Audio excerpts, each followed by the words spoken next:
Good morning student. इससे पहले वाले वीडियो में हम पढ़ चुके थे कि किस तरह जो लेखक है वो शादी के वहाँ चले जाते हैं और किस तरह से वो उनका जो भांडा है वो फूट जाता है और चादर खींच लेती है, लेकिन वापस वहाँ पर हाथापाई शुरू हो जाती है और दादी माँ भी बिगड़ जाती है, गुस्सा हो जाती है। अब आगे चलते हैं। सुबह रास्ते में देबू की माँ मिली। लेखक कह रही है कि जब सुबह हो जाती है तो रास्ते में जो देबू की वो माँ उनको मिलती है, वो क्या बोलती है देखिए कि कल वाला बच्चा भाभी, कल वाला बच्चा भाभी, यानी कि कल जो उन्होंने शरारत की थी वो वाला बच्चा भाभी।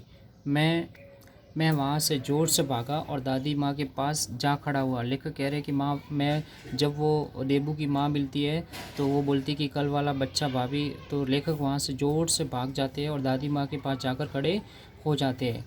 वस्तुतः किसी प्रकार का अपराध हो जाने पर जब हम दादी माँ की छाया में खड़े हो जाते, अभयदान मिल जाता।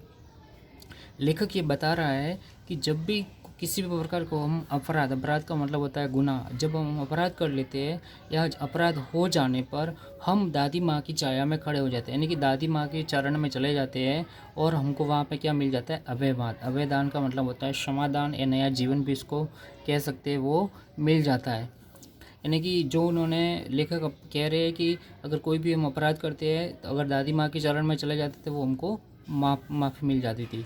स्नेह और ममता की मूर्ति दादी माँ की एक एक बात आज कैसी कैसी मालूम होती है। स्नेह का मतलब होता है प्यार और ममता का मतलब होता है माँ की जो मूर्त होती है ममता के समान। वो लेखक यहाँ पे दादी माँ के महत्व को बताते हैं कि स्नेह, प्यार और ममता की जो मूर्ति थी दादी माँ, उनकी एक एक बात आज मुझे ऐसे कैसी मालूम होती है। परिस्थितियों का वात्या चक्र जीवन को सूखे पत्ते सा कैसा नचाता है। वात्या चक्र का मतलब होता है आंधी या बवंडर। परिस्थितियाँ का मतलब होता है हालात, स्थिति, यानी कि स्थितियाँ होती है, उसका जो आंधी है जीवन को हमको कैसे जैसे सूखे पत्ते सा कैसा हमको नचाता है। इसे दादी माँ खूब जानती थी, इसे दादी माँ अच्छी तरह से जानती थी। दादा की मृत्यु के बाद से ही वह बहुत उदास रहती थी। जब दादाजी की मृत्यु हो गई थी तब से वह बहुत उदास रहती थी, सैड रहती थी। संसार उन्हें धोखे का पट्टी मालूम होता था और उनको ऐसा लग रहा था कि ये जो पूरा संसार है वो धोखे की पट्टी मालूम होता है। दादा ने उन्हें स्वयं जो धोखा दिया था, दादाजी ने उनको स्वयं धोखा दिया था। वे सदा उन्हें आगे भेजकर अपने पीछे जाने की झूठी बात कहा करते थे। वे सदा यानी कि हमेशा आगे भेजकर अपने पीछे जाने की झूठी बात उनसे कहा करते थे।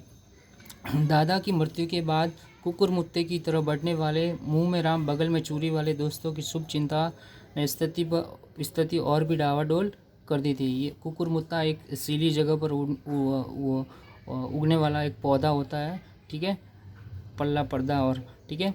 और ये कह रहे हैं कि दादा की जब मृत्यु हो गई थी तो जिस प्रकार कुकुर मुत्ते की तरह बढ़ने वाला जो पौधा होता है, मुंह में राम बगल में चूरी का मतलब होता है कथनी और करनी में फ़र्क होना। ऐसे दोस्तों की शुभ चिंता की स्थिति ने उनको डावाडोल करती थी। डावाडोल का मतलब होता है इधर उधर घूम जाना, स्थिति खराब हो जाना। दादा के श्राद्ध में दादी माँ के मना करने पर भी पिताजी ने अतुल संपत्ति व्यय की थी।